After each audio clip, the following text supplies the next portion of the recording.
Dracula vampire 21st AD का एक ऐसा खतरनाक और निर्दयी पिशाच जिसके चंगुल में आज तक जो भी फंसा है कभी वापस लौट कर ही नहीं आया।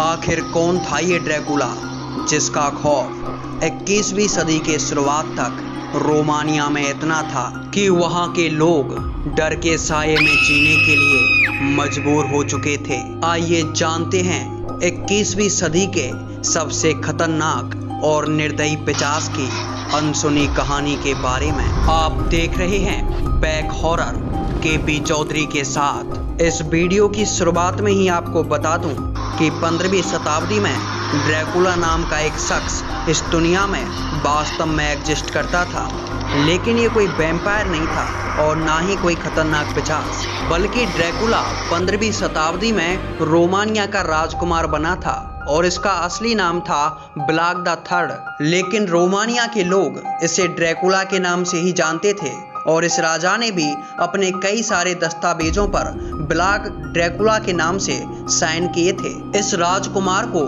खुद को ड्रैकुला कहलवाना काफी ज्यादा पसंद था, क्योंकि इसका ड्रैकुला नाम ड्रैगन के नाम से लिया गया था और उस टाइम पर रोमानिया में ड्रैगन को बहादुरी और ताकत का प्रतीक माना जाता था। जब ये ब्लाक द थर्ड नाम का राजकुमार रोमानिया का राजा बना तो ये राजा काफी ज्यादा क्रूर था, क्योंकि ये राजा अपने शत्रुओं को एक बार में नहीं मारता था, बल्कि उन्हें युद्ध में हराने के बाद उन्हें पकड़कर लाता और उसके बाद उन्हें तरह तरह की यातनाएं देने के बाद उन्हें बड़े ही बेढंगे और खौफनाक तरीके से मारता था। और इस राजा ने लोगों को तड़पा तड़पा कर मारने के काफी ज्यादा तरीके विकसित किए हुए थे। मतलब भाई साहब बिल्कुल चिमकांडी टाइप का राजा था। और इस राजा को खुद को ड्रैकुला कहलवाना इतना ज्यादा पसंद था कि अगर कोई भी इससे ड्रैकुला कहकर संबोधित ना करे तो फिर ये उसकी मौत का कारण बन जाता था और उसे भी अपने शत्रुओं की तरह ही बड़ी ही यातनाओं के साथ मार देता था। और इस ड्रैकुला को जिस किसी को भी मारना होता था उसको अपने कैसल से बाहर ले जाकर एक ग्राउंड में भाले के ऊपर लटका दिया जाता था, जिससे कि इसके शत्रु की जल्दी मौत भी नहीं होती थी और वो तड़प तड़प कर मरता था और उसको देखने में इसको काफी ज्यादा मजा आया करता था। लेकिन भाई साहब एक दिन युद्ध के दौरान अपने ड्रैकुला भैया चल बसे और उसके बाद जिस भी राजा ने इनकी मृत्यु की थी उन्होंने इनके साम्राज्य पर कब्जा कर लिया। लेकिन कहानी तो यहाँ से शुरू हुई थी।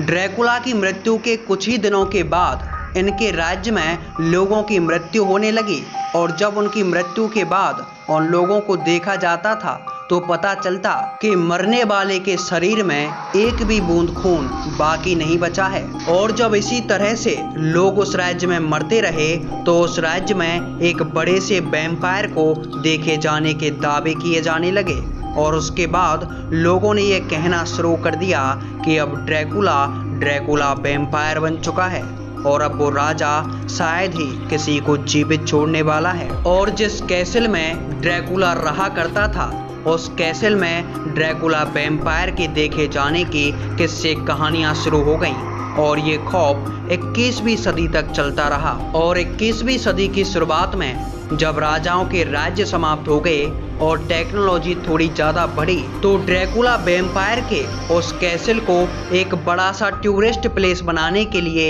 एक म्यूजियम में तब्दील कर दिया गया और आज भी वहां लोग एडवेंचर के लिए जाते हैं।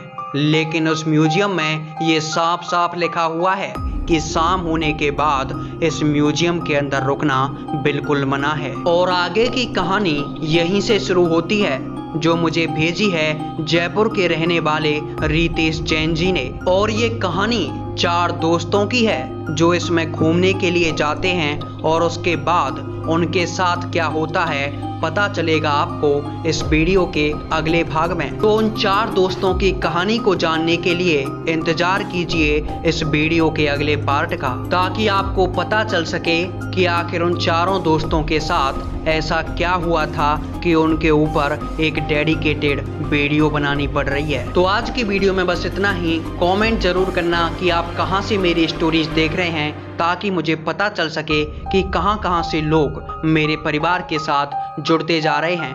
तब तक के लिए जय श्री राम, जय श्री वीर बालाजी महाराज।